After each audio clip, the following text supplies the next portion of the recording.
द्वारा तैयार किया गया बिहार पुलिस मद्य निषेध सिपाही का हिंदी और सामान्य ज्ञान वन शॉट प्रैक्टिस सेट।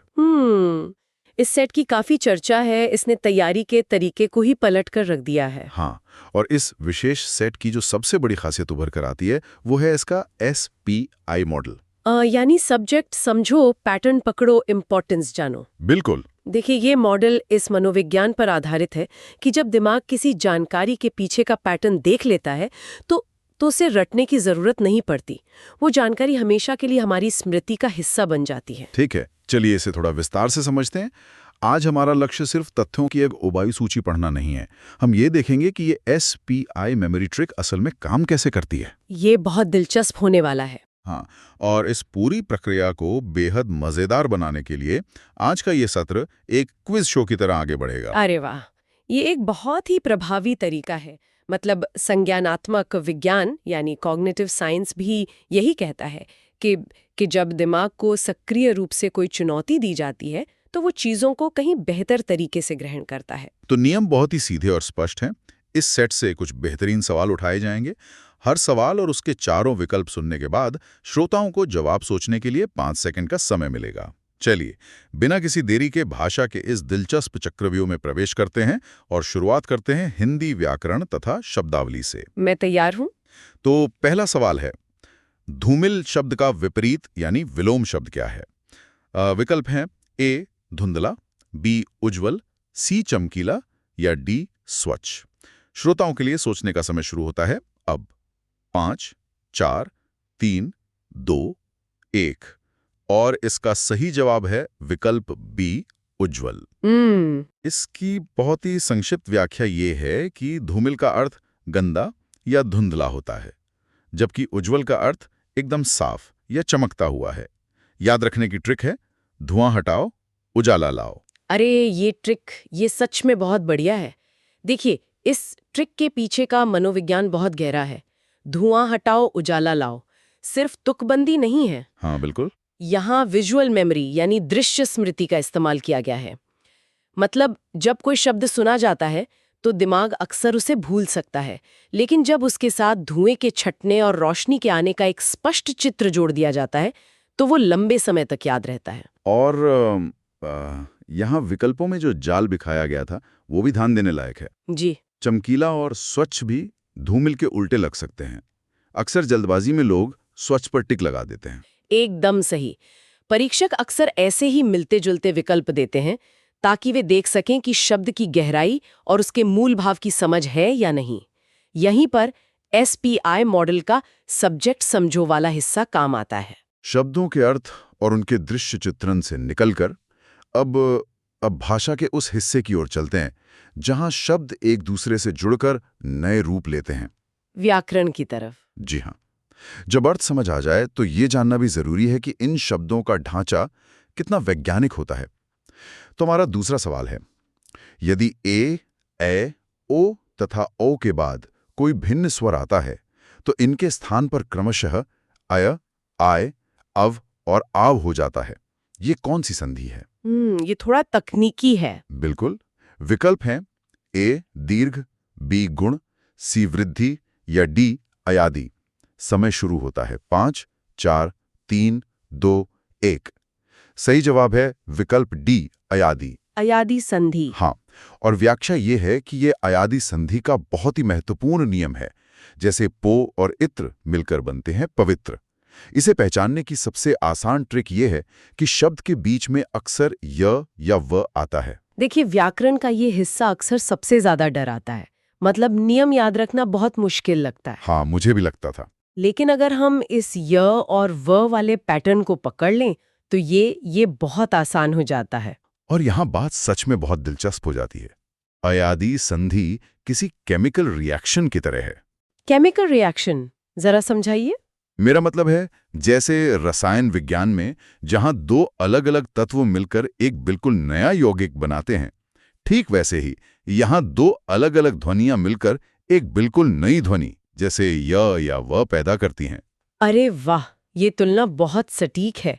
और इस रिएक्शन का सबसे दिलचस्प हिस्सा ये है कि ये कभी अपना स्वरूप नहीं बदलता। रसायन विज्ञान के सूत्रों की तरह ही व्याकरण के ये नियम भी अत्यंत कठोर और सटीक होते हैं। बिल्कुल। पो और इत्र दुनिया के किसी भी कोने में बोले जाएं, वे मिलकर पवित्र ही बनेंगे। जब इस फॉर्मूला या पैटर्न को समझ लिया जाता है तो सैकड़ों शब्दों को अलग अलग रटने का बोझ एकदम से खत्म हो जाता है। व्याकरण के इन बेहद सख्त और वैज्ञानिक नियमों से आगे बढ़कर अब बात करते हैं इंसानी फितरत और शब्दों के जोड़ों की। ये मेरा पसंदीदा विषय है। होना भी चाहिए, जहां छोटी सी गलती पूरा अर्थ बदल सकती है। चलिए तीसरे सवाल पर आते हैं। सवाल है, जो हर समय दूसरों की बुराइयां खोजता हो उसे क्या कहते हैं?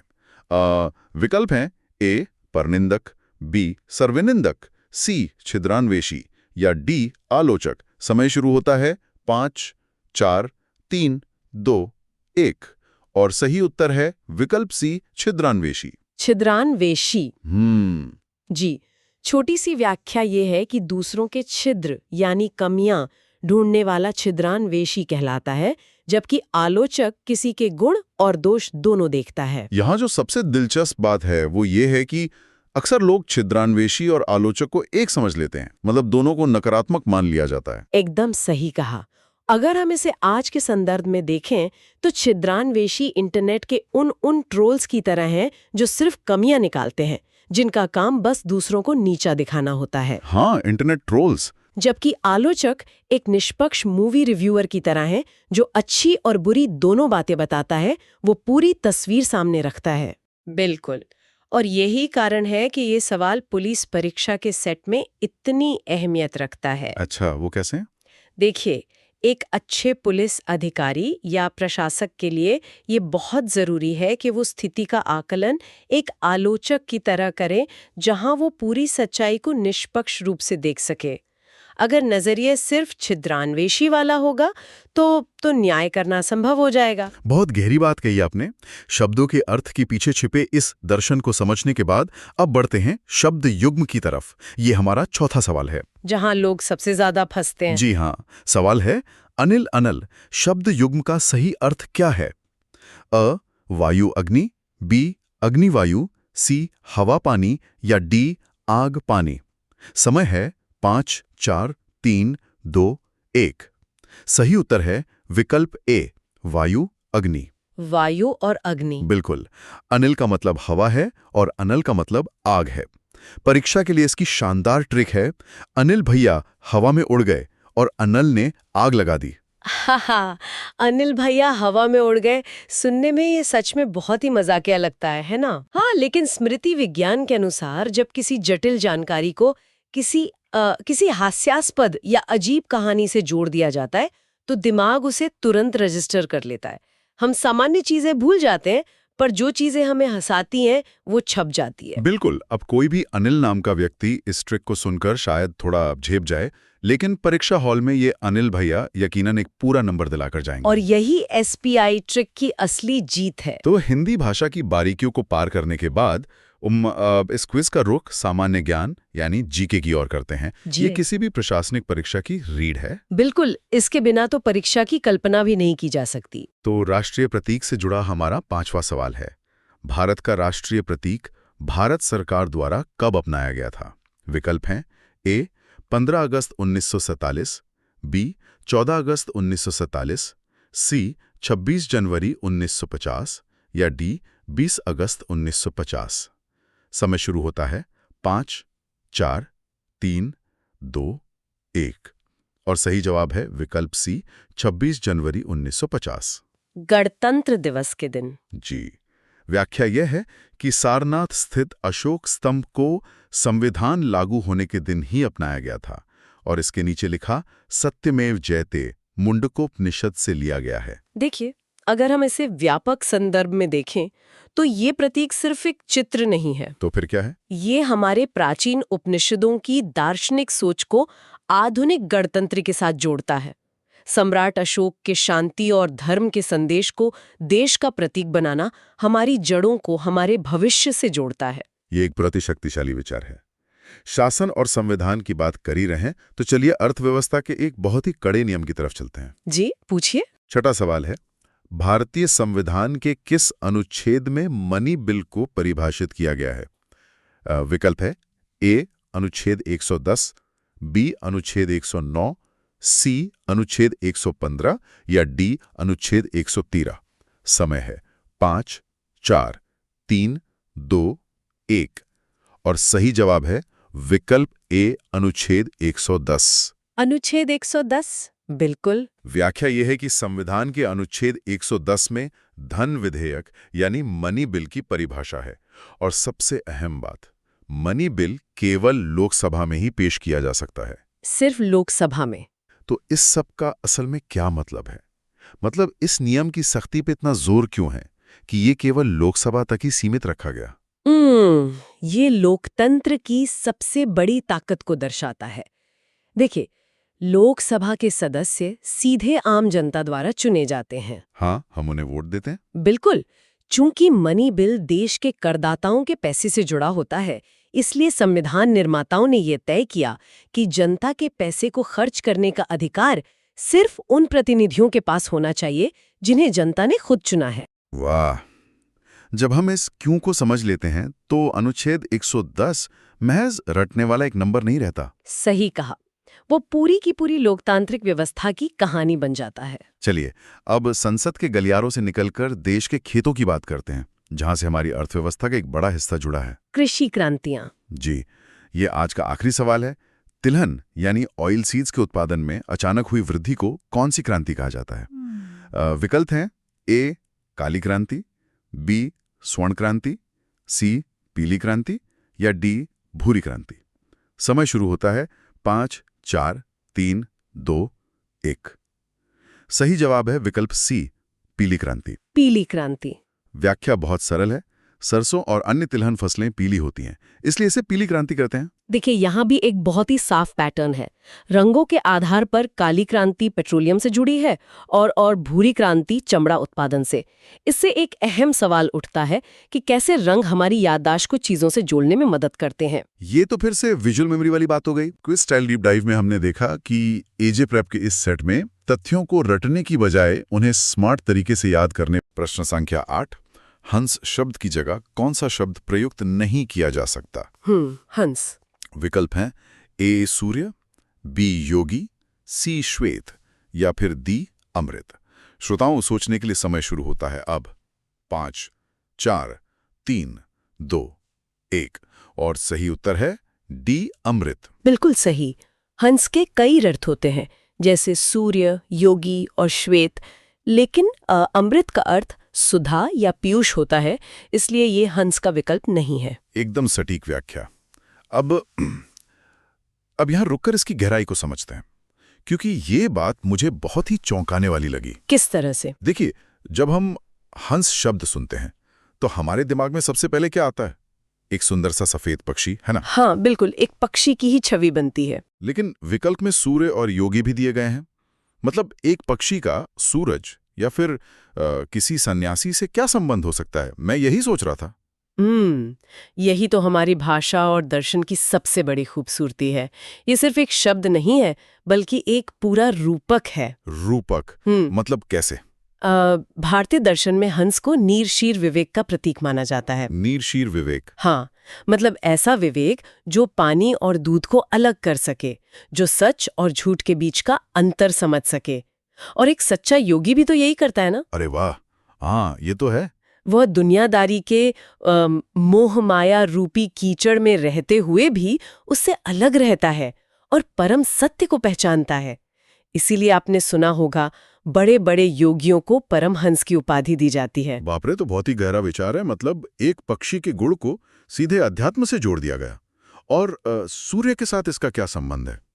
देखिए, सूर्य भी अंधेरे और अज्ञान को दूर करके प्रकाश लाता है। सूर्य आकाश में ऊंचाइयों पर उड़ने वाली एक ऊर्जा है, ठीक वैसे ही जैसे एक हंस उड़ान भरता है। इसलिए प्राचीन साहित्य में सूर्य को भी हंस कहा गया है। क्या बात है! तो आप देख सकते हैं कि भाषा सिर्फ संवाद का जरिया नहीं है, ये हमारे सोचने के तरीके और हमारी सांस्कृतिक गहराई को भी दर्शाती है। कमाल का नजरिया है। चलिए, इसी बात पर दूसरे क्विज चक्र की ओर बढ़ते हैं। बिल्कुल। प्रश्न संख्या 9, निम्नलिखित में से कौन सा शब्द अग्नि का पर्यायवाची है? अग्नि। विकल्प हैं ए अभिलेख, बी अर्णव, सी पावक या फिर डी उरग। समय शुरू होता है 5, 4, 3, 2, 1। सही उत्तर है सी, पावक। हाँ, आग को हिंदी में पावक, दहन और अनल कहा जाता है, जबकि विकल्प में दिए गए अर्णव का अर्थ समुद्र होता है। एकदम सही। अब यहाँ पावक शब्द पर थोड़ा विचार करते हैं, क्योंकि आग के लिए हम आमतौर पर क्या कहते हैं? आग, अग्नि या ज्वाला, राइट? हाँ, आम बोलचाल में तो यही शब्द इस्तेमाल होते हैं। लेकिन ये जो पावक शब्द है ना, इसमें एक अलग ही ध्वनि है, एक अलग ही वजन लगता है। ऐसा इसलिए है क्योंकि पावक शब्द पवित्र शब्द से जुड़ा हुआ है। अब अच्छा। हाँ, इसका मूल अर्थ ही है वो जो पवित्र करता है। प्राचीन काल से ही आग को सिर्फ जलाने वाली चीज नहीं माना गया, बल्कि शुद्ध करने वाली शक्ति माना गया है। जैसे वो कहावत है ना, सोने को आग में तपाकर कुंदन बनाया जाता है। बिल्कुल वही बात। आग हर अशुद्धि को नष्ट करके चीजों को पावन कर देती है, इसलिए इसे पावक कहा गया। और जो दूसरा विकल्प था अर्णव। हाँ, अर्णव का अर्थ विशाल समुद्र होता है, तो वो बिल्कुल विपरीत दिशा में चला गया। भाषा वाकई हमारे विचारों को एक आकार देती है। चलिए अब आते हैं अपने तीसरे क्विज चक्र पर, जो हमारी रोजमर्रा की जिंदगी और मुहावरों से जुड़ा है। मुहावरे तो हमेशा से मजेदार होते हैं। हाँ, तो प्रश्न संख्या 10 है, ओखली में सिर देना मुहावरे का सही अर्थ क्या है? विकल्प हैं ए, मुसीबत झेलना, बी, स्वागत करना, सी, बहुत श्रम करना, या डी, साहसपूर्वक चुनौती स्वीकार करना। उल्टी गिनती शुरू। 5, 4, 3, 2, 1। सही उत्तर है ए, मुसीबत झेलना। सही जवाब। जब कोई व्यक्ति जानबूझकर अपने आप को किसी कठिन काम या मुसीबत में डालता है, तो उसे ओखली में सिर देना कहते हैं। ये एक ऐसा मुहावरा है जो मुझे लगता है आज के कॉर्पोरेट माहौल में भी एकदम सटीक बैठता है। कॉर्पोरेट माहौल में? वो कैसे? देखिए, अगर हम इसके मूल रूप को देखें तो ओखली एक बहुत ही भारी पत्थर या लकड़ी का बर्तन होता है, जिसमें मूसल से अनाज कूटा जाता है। हाँ, बिल्कुल। अगर आप सच में वहां अपना सिर रखेंगे तो चोट लगना तो तय है, इसमें कोई बहादुरी नहीं है। आपने बिल्कुल सही पॉइंट पकड़ा। आपने ध्यान दिया हो तो विकल्प डी में साहसपूर्वक चुनौती स्वीकार करना भी दिया गया था। हाँ, जो काफी कंफ्यूजिंग था, जो लोगों को भ्रमित कर सकता है। लेकिन ओखली में सिर देना कोई कैलकुलेटेड रिस्क या बहादुरी का काम नहीं है। ये तो बिना सोचे समझे किसी ऐसी परेशानी को गले लगाना है जिसका परिणाम आपको पहले से पता है। हाँ, ये बिल्कुल वैसा ही है जैसे मान लीजिए ऑफिस में कोई मीटिंग चल रही हो। अच्छा। और जानबूझकर कोई ऐसा प्रोजेक्ट अपने सिर ले लेना जिसके बारे में सबको पता है कि वो एक बहुत बड़ा सिरदर्द बनने वाला है। हाँ, जहां सब पीछे हट रहे हो। बिल्कुल। टीम में कोई भी उसे छूना नहीं चाहता, लेकिन कोई अति उत्साह में आकर कह दे कि बॉस मैं इसे करूंगा। तो बस इसे ही कहते हैं ओखली में सिर देना। हाँ, ये एनालॉजी इस मुहावरे के अर्थ को एकदम स्पष्ट कर देती है। अब स्रोत सामग्री के इस व्याकरण वाले हिस्से में एक क्विक रिवीजन स्लाइड भी दी गई है। इसमें कई ऐसे शब्द हैं जो अक्सर लोगों को भ्रम में डालते हैं। हाँ, मैंने भी देखे वो शब्द। लेकिन हम उन सभी की पूरी सूची पढ़ने के बजाय उस मूल सिद्धांत पर बात करते हैं जो आपने शुरुआत में अनिल और अनिल के उदाहरण से समझाया था। श्रुति सम भिन्नार्थक शब्द। हाँ, बिल्कुल। ये वो शब्द हैं जो सुनने में लगभग एक जैसे लगते हैं, लेकिन उनका अर्थ बिल्कुल अलग होता है। जैसे इसमें एक उदाहरण था अंश, जिसमें शलगम वाला श, जिसका मतलब होता है हिस्सा या भाग। हाँ, और दूसरा है अंश, जिसमें सपेरा वाला स है और उसका मतलब होता है कंधा। देखिए, यही वो जगह है जहां भाषा में अनुशासन की सबसे ज्यादा जरूरत होती है। कई बार लोग सोचते हैं कि व्याकरण इतना सख्त क्यों है। हाँ, व्याकरण तो अक्सर बोझ लगता है लोगों को। लेकिन व्याकरण कोई बोझ नहीं, बल्कि ये एक सहमत प्रणाली है, एक एग्रीमेंट है जो ये सुनिश्चित करती है कि मैं जो कहना चाहती हूँ आप ठीक वही समझें। अगर ये अनुशासन टूट जाए तो समाज में संवाद ही असंभव हो जाएगा। लोग एक दूसरे की बात का कुछ भी मतलब निकालने लगेंगे। ये एक बहुत ही शानदार तार्किक बिंदु है। भाषा का अनुशासन हमारे विचारों को आकार देता है, लेकिन समाज को चलाने के लिए सिर्फ विचारों का अनुशासन तो काफी नहीं है ना। हमें कानूनों और नियमों की भी जरूरत होती है। बिल्कुल, बिना नियमों के तो देश नहीं चल सकता। तो चलिए भाषा के इस चक्रव्यूह से बाहर निकलते हैं और अपने दूसरे खंड की ओर बढ़ते हैं। देश की नींव और नियम, यानी भारतीय राजव्यवस्था और इतिहास। ये एक बहुत ही स्वाभाविक प्रगति है। भाषा से संवाद बनता है और संवाद से एक समाज या राष्ट्र का निर्माण होता है। एकदम सही। तो इसी के साथ वापस चलते हैं अपने क्विज की ओर। मैं तैयार हूँ। प्रश्न संख्या 11। भारत का राष्ट्रीय प्रतीक यानी जो नेशनल एम्बलम है वो भारत सरकार द्वारा कब अपनाया गया था? ये एक ट्रिकी सवाल हो सकता है। विकल्प हैं ए 15 अगस्त 1947, बी 14 अगस्त 1947, सी 26 जनवरी 1950 या डी 20 अगस्त 1950। सोचने का समय 5, 4, 3, 2, 1। सही उत्तर है सी 26 जनवरी 1950। हाँ, सारनाथ स्थित जो अशोक स्तंभ है उसे संविधान लागू होने के दिन अपनाया गया था और इसके नीचे देवनागरी में लिखा सत्यमेव जयते मुंडकोपनिषद से लिया गया है। ये बहुत ही दिलचस्प है कि हमने इसे 15 अगस्त 1947 को नहीं अपनाया, मतलब आज़ादी के दिन नहीं। हाँ, अक्सर लोग कंफ्यूज हो जाते हैं। 26 जनवरी 1950 का दिन इसलिए चुना गया क्योंकि इस दिन हम एक गणराज्य यानी रिपब्लिक बने थे। हाँ। हमारा अपना संविधान लागू हुआ था। बिल्कुल। और राष्ट्रीय प्रतीक का जो चुनाव था ना, वो भी बहुत सोच समझ कर किया गया था। अच्छा, इसके पीछे क्या सोच थी? देखिए, सारनाथ का अशोक स्तंभ भारत के उस गौरवशाली अतीत का प्रतीक है जब एक बहुत ही शक्तिशाली साम्राज्य ने युद्ध और हिंसा को छोड़कर शांति, धर्म और न्याय का रास्ता चुना था। सम्राट अशोक के समय। हाँ, नवस्वतंत्र भारत पूरी दुनिया को यही संदेश देना चाहता था कि हम शक्तिशाली तो हैं, लेकिन हमारा रास्ता शांति का होगा। क्या बात है। और अब बात करते हैं उस संविधान के एक बहुत ही महत्वपूर्ण और अक्सर विवादों में रहने वाले हिस्से की। विवादों में मैं समझ रही हूँ आप किस तरफ इशारा कर रहे हैं। हाँ, प्रश्न संख्या 12। भारतीय संविधान के किस अनुच्छेद में मनी बिल या धन विधेयक को परिभाषित किया गया है? विकल्प हैं ए अनुच्छेद 110, बी अनुच्छेद 109, सी अनुच्छेद 115 या डी अनुच्छेद 113। समय शुरू 5, 4, 3, 2, 1। सही उत्तर है ए अनुच्छेद 110। बिल्कुल। धन विधेयक केवल लोकसभा में पेश किया जा सकता है और कोई बिल धन विधेयक है या नहीं, इसका अंतिम फैसला लोकसभा अध्यक्ष यानी स्पीकर करते हैं। अब देखिए, यहाँ पर मुझे एक बहुत बड़ी उलझन है। बताइए, क्या उलझन है?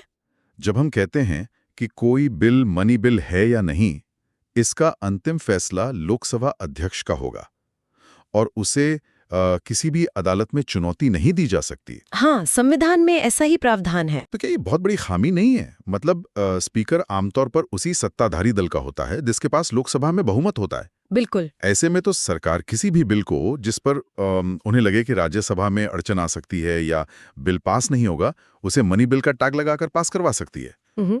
ये तो सत्ता का बहुत बड़ा केंद्रीकरण हो गया ना।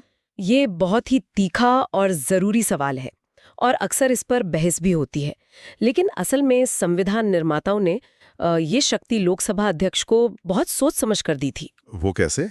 देखिए, हमारे संसदीय लोकतंत्र में जो लोकसभा है वो सीधे जनता द्वारा चुनी जाती है। हाँ। और जनता के पैसे पर, यानी जो टैक्स का पैसा है, उस पर सीधा नियंत्रण जनता के चुने हुए प्रतिनिधियों का होना चाहिए, न कि अप्रत्यक्ष रूप से चुनी गई राज्यसभा का। इसलिए मनी बिल को राज्यसभा सिर्फ 14 दिन के लिए रोक सकती है। वो तो मैं समझ गया, लेकिन स्पीकर के अधिकार का क्या? जहां तक स्पीकर के अधिकार की बात है, तो संविधान ये उम्मीद करता है कि स्पीकर की कुर्सी पर बैठने के बाद व्यक्ति अपनी पार्टी से ऊपर उठकर निष्पक्ष रूप से काम करेगा। अच्छा, उम्मीद करता है। हाँ, हालांकि व्यवहार में इस पर कई बार बहस हुई है कि क्या इस शक्ति का दुरुपयोग हो सकता है, लेकिन हमारा जो संवैधानिक ढांचा है वो इसी विश्वास और संतुलन पर टिका है। मतलब ये पूरा सिस्टम चेक एंड बैलेंस और भरोसे पर काम करता है। चलिए, अब सत्ता के संतुलन से जुड़ा हमारा अगला क्विज चक्र देखते हैं। ठीक है। प्रश्न संख्या 13। भारतीय संसद के प्रत्येक सदन को बुलाने और स्थगित करने का अधिकार किसे है? ये भी काफी दिलचस्प है। विकल्प है ए मुख्य चुनाव आयुक्त, बी उपराष्ट्रपति, सी प्रधानमंत्री या डी राष्ट्रपति। उल्टी गिनती 5, 4, 3, 2, 1।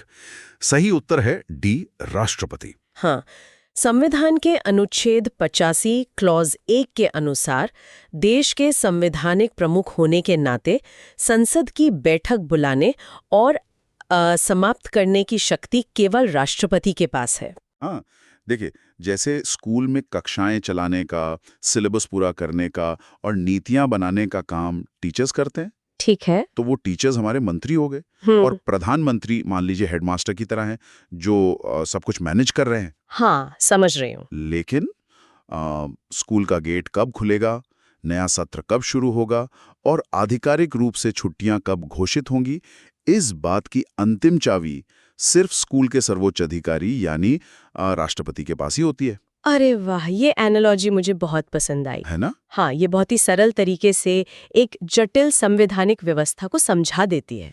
अगर मान लीजिए संसद बुलाने का अधिकार प्रधानमंत्री के पास होता, तो सोचे क्या होता? क्या होता? अगर सरकार बहुमत खोने के डर से या किसी अहम मुद्दे पे बहस से बचने के लिए संसद का सत्र ही ना बुलाए, तो विपक्ष क्या करेगा? संविधान ने ये शक्ति राष्ट्रपति को दी है और ये भी अनिवार्य किया है कि संसद के 2 सत्रों के बीच 6 महीने से ज्यादा का अंतर नहीं हो सकता। यही हमारे लोकतंत्र का असली चेक एंड बैलेंस सिस्टम है। ये सच में एक बेहतरीन व्यवस्था है। तो देखिए, हमने भाषा के नियम देख लिए जो हमें एक दूसरे से जोड़ते हैं। हमने संविधान के नियम भी देख लिए जो हमारे देश को चलाते हैं। बिल्कुल। अब समय आ गया है अपने नजरिए को थोड़ा और बड़ा करने का। इतना बड़ा कि हम पृथ्वी की सीमाओं को ही पार कर जाएं। अंतरिक्ष की तरफ। हाँ, हमारे तीसरे और अंतिम खंड में प्रवेश करते हैं। पृथ्वी के पार की यात्रा यानी भूगोल। देश के नियमों से सीधे ब्रह्मांड के नियमों तक का सफर। एकदम। और इस छलांग का हमारा अगला प्रश्न बहुत ही रोचक है। प्रश्न संख्या 14। बताइए। किस ग्रह को पृथ्वी का जुड़वां या अर्थ ट्विन कहा जाता है? ये तो स्कूल की किताबों में खूब पढ़ा है हमने। विकल्प हैं ए मंगल, बी बुध, सी शुक्र या डी शनि। समय शुरू होता है 5, 4, 3, 2, 1। सही उत्तर है सी शुक्र। बिल्कुल, शुक्र यानी वीनस ग्रह का आकार और घनत्व लगभग पृथ्वी के समान है। इसलिए इसे पृथ्वी की जुड़वा बहन के साथ साथ भोर का तारा और शाम का तारा भी कहा जाता है। अब